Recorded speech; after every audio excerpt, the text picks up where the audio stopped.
ಎಲ್ಲರಿಗೂ ನಮಸ್ಕಾರ. Welcome back to my YouTube channel. ಯಾರು ನನ್ನ ಯೂಟ್ಯೂಬ್ ಚಾನಲ್ನ ಸಬ್ಸ್ಕ್ರೈಬ್ ಮಾಡ್ಕೊಂಡಿಲ್ಲ, ಸಬ್ಸ್ಕ್ರೈಬ್ ಮಾಡಿಕೊಂಡು ಪ್ಲೀಸ್ ಸಪೋರ್ಟ್ ಮಾಡಿ. ಎಲ್ಲರಿಗೂ ವರಮಹಾಲಕ್ಷ್ಮಿ ಹಬ್ಬದ ಶುಭಾಶಯಗಳು. ವರಮಹಾಲಕ್ಷ್ಮಿ ಹಬ್ಬದ ಪ್ರಯುಕ್ತ ಕಂಪ್ಲೀಟ್ ವಿಡಿಯೋನ ಅಪ್ಲೋಡ್ ಮಾಡಿದ್ದೀನಿ. ಎಲ್ಲರೂ ನೋಡಿ ಹೇಗೆ ಬಂತು ಅಂತ ಕಮೆಂಟ್ ಬಾಕ್ಸಲ್ಲಿ ತಿಳಿಸಿ.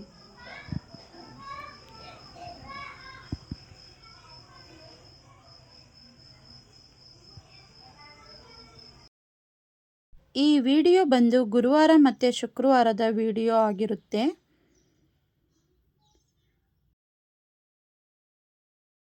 ಹಬ್ಬದ ಹಿಂದಿನ ದಿನ ಅಂದರೆ ಎಲ್ಲರ ಮನೆಯಲ್ಲೂ ಕೂಡ ಕೆಲಸಗಳು ಜಾಸ್ತಿನೇ ಇರುತ್ತೆ. ಹಾಗೇನೆ ನಮ್ಮ ಮನೆಯಲ್ಲೂ ಕೂಡ ಲಕ್ಷ್ಮಿ ಕೂಡ್ಸೋಕ್ಕೆ ಅಂತ ಸ್ವಲ್ಪ ಕೆಲಸಗಳನ್ನ ಮಾಡ್ಕೋತಾ ಇದ್ವಿ.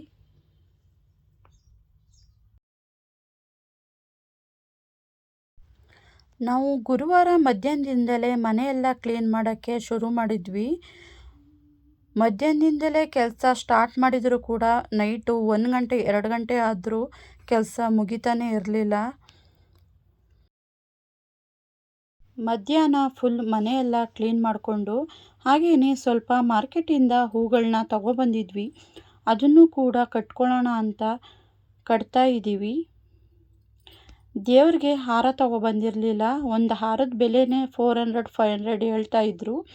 ಬಿಡಿ ಹೂ ತಗೊಂಡ್ರಂತೂ ನಮಗೂ ಮುಡ್ಕೊಳ್ಳೋಕ್ಕಾಗುತ್ತೆ, ಹಾಗೆಯೇ ದೇವ್ರಿಗೂ ಹಾರ ಕಟ್ಕೋಬೋದು ಅಂತ ಬಿಡಿ ಹೂಗಳನ್ನೇ ತಗೊಬಂದಿದ್ವಿ. ಹಬ್ಬದ ಟೈಮ್ಲಂತೂ ಹೂವಿನ ರೇಟು ಸಿಕ್ಕಾಪಟ್ಟೆ ಜಾಸ್ತಿನೇ ಹೇಳ್ತಾರೆ. ಅದರಿಂದ ನಾವು ಮನೆಯಲ್ಲೇ ಮಲ್ಲಿಗೆ ಹೂವಿನಿಂದ ದೇವ್ರಿಗೆ ಹಾರನ ಕಟ್ಕೊಂಡಿದ್ದೆ. ಹಾರ ಅಂತೂ ತುಂಬಾ ಚೆನ್ನಾಗಿ ಬಂದಿತ್ತು. ಹೂವನ್ನೆಲ್ಲ ಕಟ್ಟಿ ಮುಗಿಸೋ ಅಷ್ಟರಲ್ಲೇ ಟೈಮ್ 8 ಗಂಟೆ ಆಗಿತ್ತು. ನಂತರ ಡೆಕೋರೇಷನ್ಗೆ ಸ್ವಲ್ಪ ರೆಡಿ ಮಾಡ್ಕೋತಾ ಇದ್ದೀನಿ. ನಮ್ಮದು ದೇವ್ರ ಮನೆ ಬಂದು ತುಂಬಾ ಚಿಕ್ಕದಾಗಿ ಕಾಣಿಸುತ್ತೆ. ಆದರೆ ಈ ರೀತಿ ಹಬ್ಬಕ್ಕೇನಾದ್ರು ಡೆಕೋರೇಷನ್ ಮಾಡೋಣ ಅಂತ ಹೋದ್ರಂತೂ ಸಿಕ್ಕಾಪಟ್ಟೆ ಕಷ್ಟ ಆಗುತ್ತೆ. ಯಾಕಂದರೆ ಟೈಲ್ಸ್ ಹಾಕಿರೋದ್ರಿಂದ ಏನೇ ಹಾಕಿದ್ರೂ ಜಾರಿ ಜಾರಿ ಬಿತ್ಕೊಳ್ಳುತ್ತೆ. ಈ ಫ್ಲವರ್ ಡೆಕೋರೇಷನ್ ಮಾಡೋಕ್ಕಂತಲೇ ಥರ್ಮೋಕೋಲ್ ಶೀಟ್ನೆಲ್ಲ ತರಿಸ್ಕೊಂಡು ಡಬಲ್ ಟೇಪ್ ಎಲ್ಲ ಹಾಕಿ ನಂತರ ಈ ರೀತಿ ಡೆಕೋರೇಷನ್ ಎಲ್ಲ ಮಾಡ್ಕೊಂಡಿದ್ದೀವಿ.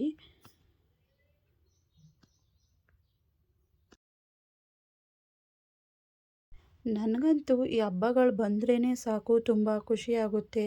ಯಾಕೆಂದರೆ ಸಿಂಪಲ್ಲಾಗಿ ಈ ರೀತಿ ನಮ್ಮ ಕೈಯಿಂದ ಏನಾದ್ರು ಡೆಕೋರೇಷನ್ ಮಾಡ್ಬೋದು ಅಂತ ಈ ರೀತಿ ಡೆಕೋರೇಷನ್ಗಳನ್ನ ಮಾಡೋದು ಅಂದ್ರೇ ತುಂಬ ಇಷ್ಟ ನನಗೆ. ಅದರಿಂದ ಇಷ್ಟು ಸಿಂಪಲ್ಲಾಗಿ ಈ ರೀತಿ ಡಿಸೈನ್ನ ಮಾಡಿದ್ದೀನಿ. ಇವಾಗಂತೂ ಹೊರಗಡೆ ಡೆಕೋರೇಷನ್ ಮಾಡೋರು ತುಂಬ ಜನನೇ ಸಿಗ್ತಾರೆ. ಆದರೆ ನಾವು ಏನಾದರೂ ಅಲ್ಪ ಸ್ವಲ್ಪ ಮಾಡಿದ್ರೆ ಅದರಲ್ಲಿ ಸಿಗುವಂಥ ಖುಷಿ ಬೇರೆ ಲೆವೆಲ್ಲೇ ಇರುತ್ತೆ ಅಂತ ಹೇಳ್ಬೋದು. ನಾನು ಡೆಕೋರೇಷನ್ ಎಲ್ಲ ಮುಗಿಸೋ ಅಷ್ಟರಲ್ಲಿ ನಮ್ಮತ್ತಿಗೆ ಸ್ಯಾರಿನೆಲ್ಲ ನರಿಗೆ ಹಿಡಿದು ನೀಟಾಗಿ ಈ ರೀತಿ ಬಿಂದಿಗೆಗೆ ಹಾಕಿ ಉಡಿಸಿದ್ರು. ಗುರುವಾರ ನೈಟೇನೆ ಬಿಂದಿಗೆಗೆ ಸ್ಯಾರಿ ಎಲ್ಲ ಉಡಿಸಿ ಲಕ್ಷ್ಮಿಗೆ ಫೇಸ್ ಡೆಕೋರೇಷನ್ ಎಲ್ಲ ಮಾಡಿ ಇಟ್ಕೊಂಡಿದ್ವಿ. ಶುಕ್ರವಾರ ಅಂತೂ ಬೇಗನೆ ಎದ್ದಿದ್ವಿ. ಅದರಿಂದ ತಟ್ಟೆಗಳಿಗೆ ತಿಂಡಿಗಳನ್ನ ಜೋಡಿಸೋಣ ಅಂತ ಜೋಡಿಸಿದ್ದೀವಿ. ನಾವು ಈ ರೀತಿ ಹಬ್ಬಕ್ಕೆ ಹೊರಗಡೆಯಿಂದ ಏನು ತರಿಸಲ್ಲ. ಅದರಿಂದ ಮನೆಯಲ್ಲೇ ಈ ಥರದ 5 ತಿಂಡಿಗಳನ್ನ ವರ್ಷ ಮಾಡ್ಕೋತೀವಿ. ಒಂದು ತಟ್ಟೆಗೆ ಹಣ್ಣುಗಳನ್ನೆಲ್ಲ ಹಾಕಿ ರೆಡಿ ಮಾಡಿದ್ದೀನಿ. ಇದು ಬಂದು ಗೋಧಿ ಹಿಟ್ಟಿನಿಂದ ಮಾಡಿರುವ ಕಜ್ಜಾಯ. ಲಕ್ಷ್ಮೀ ದೇವಿಗೆ ಗೋಧಿ ಪ್ರಿಯ ಆಗಿರೋದ್ರಿಂದ ನಾವು ಗೋಧಿ ಹಿಟ್ಟಿನಿಂದ ಈ ರೀತಿ ಕಜ್ಜಾಯನ ರೆಡಿ ಮಾಡ್ಕೋತೀವಿ. ನಂತರ ರವೆ ಉಂಡೆ, ಕರ್ಜಿಕಾಯಿ, ಚಿರೋಟಿ, ಸರ್ಜಾ ಇಷ್ಟು 5 ತಿಂಡಿಗಳನ್ನ ಮಾಡ್ಕೋತೀವಿ. ಅದನ್ನೆಲ್ಲ ಒಂದೊಂದು ತಟ್ಟೆಗೆ ಹಾಕಿ ಇಟ್ಟಿದ್ದೀನಿ. ಹಾಗೆಯೇ ದೇವಿಗೆ ಕಿರೀಟ ಮಾಡ್ಕೊಳ್ಳೋಣ ಅಂತ ಈ ರೀತಿ ವೀಳ್ಯದೆಲೆಯಿಂದ ಕಿರೀಟನ ಮಾಡ್ಕೋತಾ ಇದ್ದೀನಿ. ಇದು ಬಂದು ಥರ್ಮೋಕೋಲ್ನ ರೌಂಡಾಗಿ ಕಟ್ ಮಾಡಿ ಅದ್ರ ಮೇಲೆ ಗೋಲ್ಡ್ ಕಲರ್ ಪೇಪರ್ನ ಹಾಕಿದ್ದೀನಿ.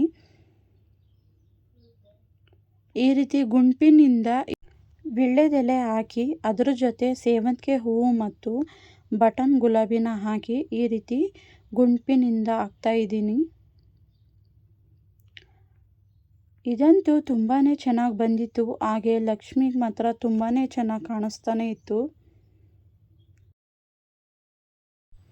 ನೋಡಿ ಫ್ರೆಂಡ್ಸ್, ಎಷ್ಟು ಚೆನ್ನಾಗಿ ಕಿರೀಟ ರೆಡಿ ಮಾಡಿದ್ದೀನಿ. ಈ ರೀತಿಯಾಗಿ ಚಿಕ್ಕ ಪುಟ್ಟನ್ನ ಏನಾದ್ರು ಮನೇಲೇ ಮಾಡ್ಕೊಂಡ್ರಂತೂ ನಮಗೂ ಖುಷಿ ಆಗುತ್ತೆ. ಈ ರೀತಿ ಬಾಗಿಲಿಗೆ ತೋರಣ ಎಲ್ಲ ರೆಡಿ ಮಾಡಿ ಹಾಕಿದ್ದೀವಿ.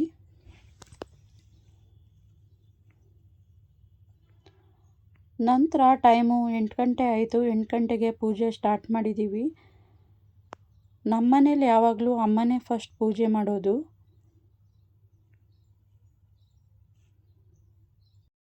ಇದು ಬಂದು ನಮ್ಮ ಲಕ್ಷ್ಮೀ ದೇವಿಯ ಫೈನಲ್ ಲುಕ್ ಆಗಿರುತ್ತೆ.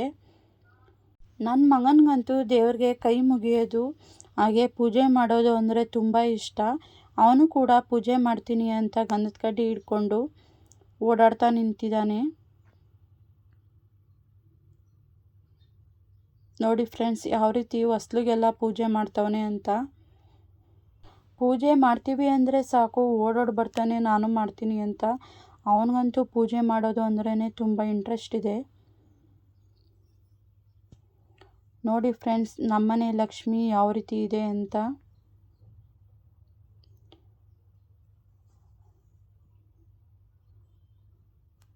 ಇದು ನಮ್ಮ ಲಕ್ಷ್ಮೀ ದೇವಿಯ ಫೈನಲ್ ಲುಕ್. ತುಂಬಾ ಚೆನ್ನಾಗಿ ಬಂದಿತ್ತು.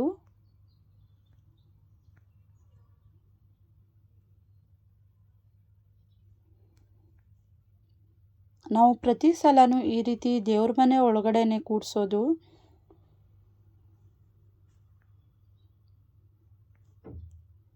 ಈ ರೀತಿ ದೇವ್ರ ಮನೇಲಿ ಕೂಡಿಸೋದ್ರಿಂದ ಡೆಕೋರೇಷನ್ಗಳನ್ನು ಕೂಡ ಅಷ್ಟೇ ಸಿಂಪಲ್ಲಾಗಿ ಮಾಡ್ಕೋಬೋದು.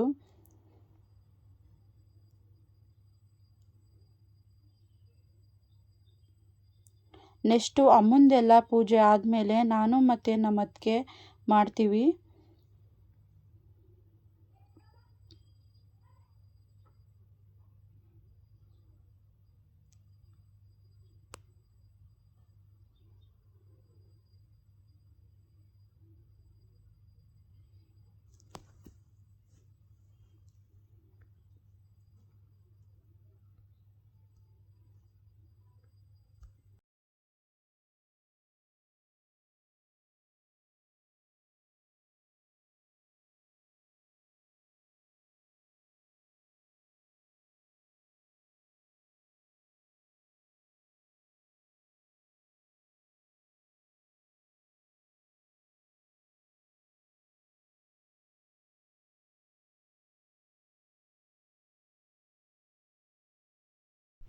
ನೋಡಿ, ಇವಾಗ ಪೂಜೆ ಎಲ್ಲ ಮುಗೀತು. ಪೂಜೆ ಎಲ್ಲ ಮುಗಿದ ಮೇಲೆ ಒಬ್ರಿಗೊಬ್ರು ಈ ರೀತಿ ದಾರನ ಕೈಗೆ ಕಟ್ಕೋತಾ ಇದ್ದೀವಿ. ಪೂಜೆ ಸ್ಟಾರ್ಟ್ ಆಗೋಕ್ಕೂ ಮೊದಲೇ ಈ ರೀತಿ ದಾರನ ರೆಡಿ ಮಾಡಿ ದೇವ್ರ ಮುಂದೆ ಇಟ್ಟಿದ್ವಿ. ಪೂಜೆ ಎಲ್ಲ ಮುಗಿದ ಮೇಲೆ ಈ ರೀತಿ ಕೈಗೆ ಒಬ್ಬೊಬ್ಬರಾಗಿ ಕಟ್ಕೋತಾ ಇದ್ದೀವಿ.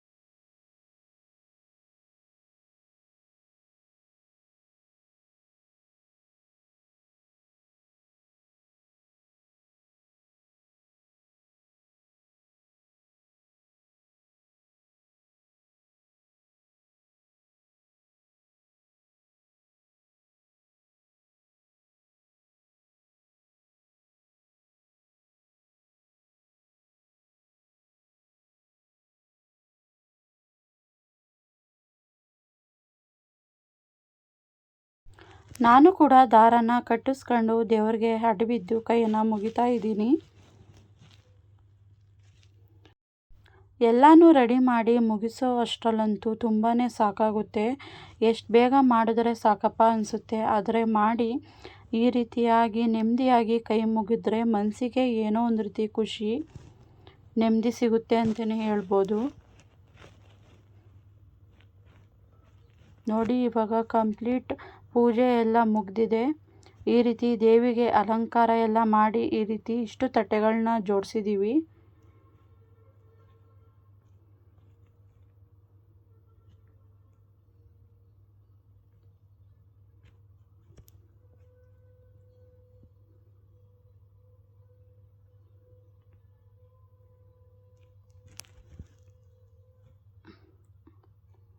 ಇದೇ ನಮ್ಮ ವರಮಹಾಲಕ್ಷ್ಮಿ ದೇವಿಯ ಫೈನಲ್ ಲುಕ್. ಪೂಜೆ ಎಲ್ಲ ಮುಗಿಸಿ ನಂತರ ತಿಂಡಿಗೆ ಅಂತ ವೆಜಿಟೇಬಲ್ ಬಾತ್ನ ಮಾಡ್ಕೊಂಡಿದ್ವಿ.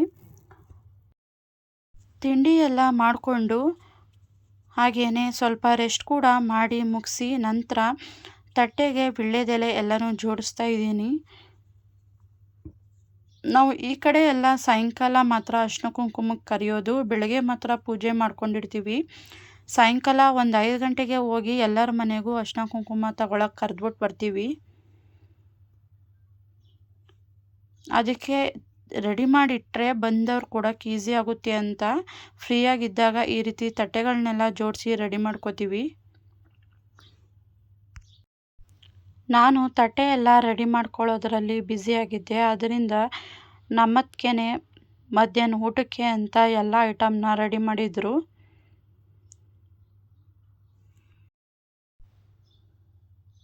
ಹಬ್ಬ ಬಂತು ಅಂದರೆ ಸಾಕು, ಹಬ್ಬದ ಊಟ ಅಂತ ಏನಾದ್ರು ತಿನ್ನಬೇಕು ವೆರೈಟಿಯಾಗಿ ಅನ್ನಿಸ್ತಿರುತ್ತೆ. ಹಾಗೆಯೇ ನಮ್ಮನೇಲೂ ಕೂಡ ಹೆಸರುಬೇಳೆ ಪಾಯಸ, ಪುಳಿಯೋಗರೆ, ರೈಸ್ ಮತ್ತು ಸಾಂಬಾರನ್ನ ಮಾಡಿದರು.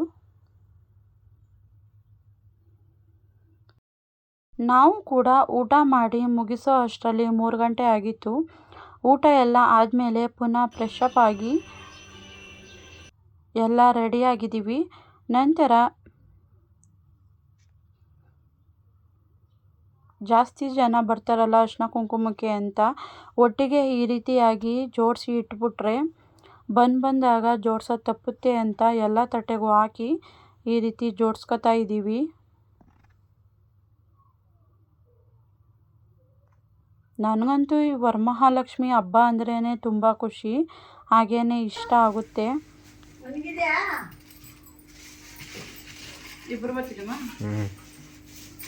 ಎಲ್ಲರ ಮನೆಗೂ ಹೋಗೋದು, ಹಾಗೇನೆ ಎಲ್ಲರೂ ಕೂಡ ನಮ್ಮ ಮನೆಗೆ ಬರೋದು, ಅರಿಶಿನ ಕುಂಕುಮ ಕೊಡೋದು,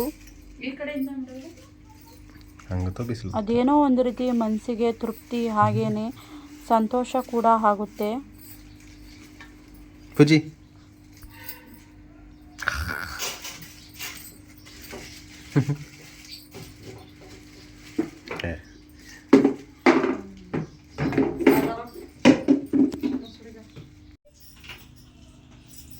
ಅಜ್ಜಿ ಊಟ ಮಾಡ್ತಾ ಕೇಳಜ್ಜಿ ಊಟ ಮಾಡ್ತಾ ಇದ್ದಾರೆ.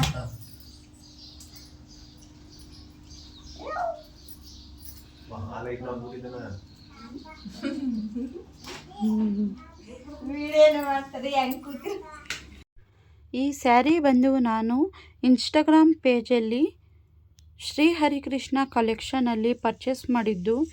ಸ್ಯಾರಿ ಕ್ವಾಲಿಟಿ ಅಂತೂ ತುಂಬಾ ಚೆನ್ನಾಗಿದೆ, ಹಾಗೆ ಸ್ಯಾರಿ ಕೂಡ ಅಷ್ಟೇ ಚೆನ್ನಾಗಿ ಕಾಣಿಸ್ತಾನೆ ಇತ್ತು. ಇದ್ರ ಪ್ರೈಸ್ ಬಂದು 1100 ಏನೋ ಆಗಿತ್ತು. ಸ್ಯಾರಿ ಮಾತ್ರ ತುಂಬ ಚೆನ್ನಾಗಿದೆ ಅಂತ ಹೇಳ್ಬೋದು. ನಂತರ ಫ್ರೆಂಡ್ಸ್ ಒಂದು 5 ಗಂಟೆ ಆದಮೇಲೆ ಎಲ್ಲರನ್ನ ಕರೆದಿದ್ವಿ ಮನೆಗೆ ಹೋಗಿ. ಎಲ್ಲ ಕುಂಕುಮ ತಗೊಳ್ಳೋಕ್ಕೆ ಅಂತ ಬಂದಿದ್ದಾರೆ.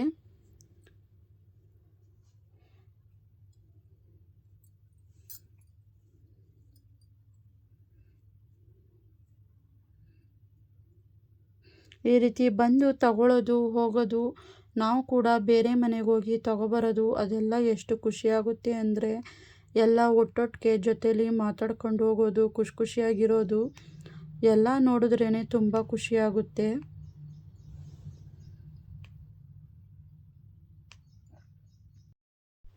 ಅರಿಶಿನ ಕುಂಕುಮ ಎಲ್ಲ ತಗೊಂಡಾದ್ಮೇಲೆ ಈ ರೀತಿ ಕಾಲುಗಳನ್ನ ಮುಟ್ಟಿ ನಮಸ್ಕಾರ ಮಾಡ್ಕೊಳ್ಳೋದು. ಯಾಕಂದರೆ ಅವರು ಬಂದವರು ನಮಗಿಂತ ದೊಡ್ಡವರಾಗಿರ್ತಾರಲ್ಲ, ಅದರಿಂದ ಅವ್ರ ಕಾಲನ್ನೆಲ್ಲ ಮುಟ್ಟಿ ನಮಸ್ಕರಿಸಿ ನಂತರ ಅವರೆಲ್ಲ ಹೋದ್ಮೇಲೆ ನಾವು ಕೂಡ ಬೇರೆಯವ್ರ ಮನೆಗೆ ಕುಂಕುಮ ತಗೊಳ್ಳೋಕ್ಕೆ ಅಂತ ಹೋಗ್ತಿದ್ದೀವಿ.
ತೆಗ್ದ್ಬಿಡ್ಬೇಕು.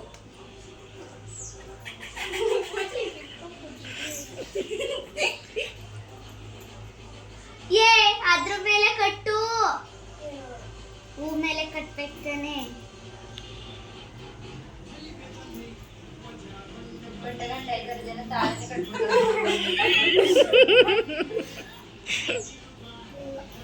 ಪೂಜೆ ಕೊಟ್ಬಿಡು. ಲವ್ ಯು ಅಂದ್ಬಿಡು. ಅವಕ್ಕಂಗ ಸ್ನೇಹಕ್ಕಂಗ ಲವ್ ಯು ಅಂದ್ಬಿಡು. ಹಿಡ್ಕೊಂಡು ಅದು ಮಂಗೆ ಹಿಂಗ ಲವ್ ಯು ಆ ಕಾಲ್ ನೋಡಕ್ ತಗಿರಿನಿಂದ ಬೇಗ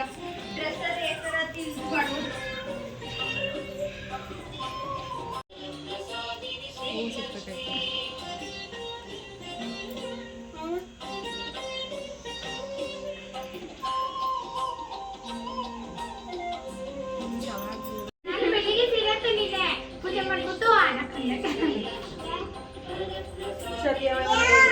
ಈ ಸತಿ ಗಣಪತಿ ಅಮ್ಮ ಬನ್ನಿ ಗೊತ್ತಾ.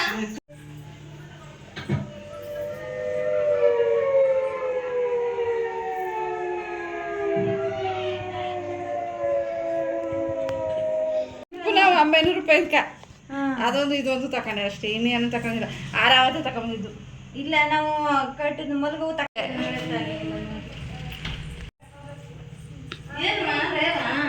ಪೂರ್ತಿಗಾನೇವಾ ಎಸ್ ಗೈಸ್, ನಾವು ಕೂಡ ಎಲ್ಲರ ಮನೆಗೆ ಹೋಗಿ ಅರಿಶಿನ ಕುಂಕುಮ ತಗೊಂಡು ಮನೆಗೆ ಬಂದ್ವಿ. ಎಲ್ಲರ ಮನೇಲೂ ಕೂಡ ಲಕ್ಷ್ಮೀನ ಒಂದೊಂದು ರೀತಿಲಿ ಚೆನ್ನಾಗಿ ಅಲಂಕಾರ ಮಾಡಿ ಕೂರಿಸಿದ್ರು. ಎಲ್ಲರ ಮನೆ ಲಕ್ಷ್ಮಿನೂ ಕೂಡ ತುಂಬ ಸುಂದರವಾಗಿ ಕಾಣಿಸ್ತಾ ಇತ್ತು. ನಾನು ಈ ವಿಡಿಯೋನ ಇಲ್ಲಿಗೆ ಎಂಡ್ ಮಾಡ್ತಾ ಇದ್ದೀನಿ. ಐ ಹೋಪ್ ಈ ವಿಡಿಯೋ ನಿಮಗೆ ಇಷ್ಟ ಆಗುತ್ತೆ ಅಂದ್ಕೊಂಡಿದ್ದೀನಿ. ಈ ವಿಡಿಯೋ ನಿಮಗೆ ಇಷ್ಟ ಆದರೆ ಒಂದು ಲೈಕ್ ಮಾಡಿ, ಶೇರ್ ಮಾಡಿ, ಸಬ್ಸ್ಕ್ರೈಬ್ ಮಾಡಿ, ಹಾಗೆಯೇ ಸಪೋರ್ಟ್ ಮಾಡಿ. Thank you for watching. Love you all.